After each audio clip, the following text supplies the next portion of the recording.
به نام یاد خدا. سلام و عرض ادب خدمت تمام همراهان همیشگی کانال افغان تک. امروز با آموزش نصب و فایلسازی ترمکس خدمت شما هستیم. آخرین نسخه اپلیکیشن ترمکس همراه دستوراتی که در ویدیو استفاده میشه در کانال تلگرام ما براتون میمونه.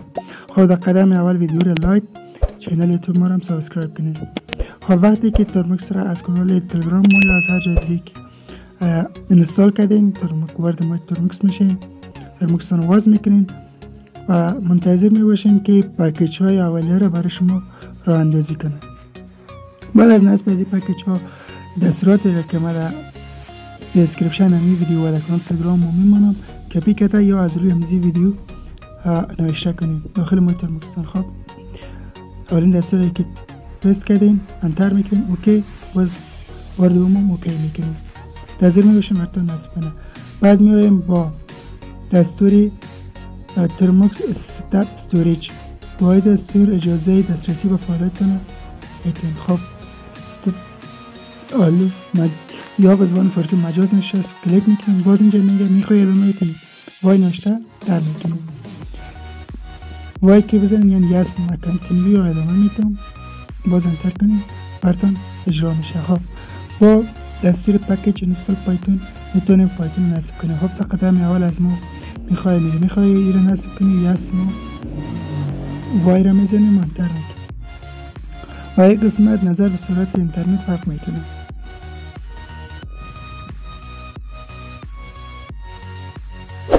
منتظر میباشیم. و نگفته نمونه چینل یوتیوب ما رو حتما سابسکرایب کنید.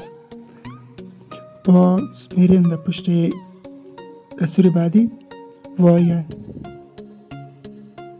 هر جای وای و این آمد وای نوشته انتر کنید. وای نوشته انتر میکنید.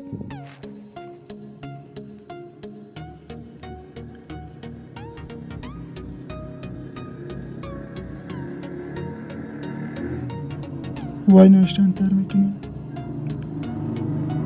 همچنان وای نوشته انتر میکنید. دوباره وای نوشته انتر میکنید. ادامه میکنید. وای نوشته انتر میکنید. خب بعد میریم پشت پکیج بعدی وب اینستال ریکوست نوشته و خب بیان برای ما نصب شد. میریم سراغ دستور بعدی. خب بیام نصب شد. بعدی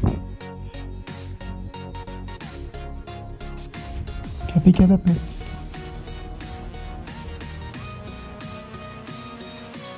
خب بیام نصب شد. بعدی اینستال پی وای سی آر ام.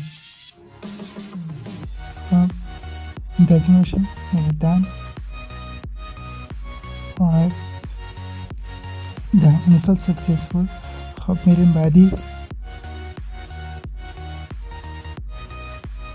خب با فعلا تمام از اینا را یک جای کپی کرده وارد میکنیم ببینیم کدام تا نمونده باشه.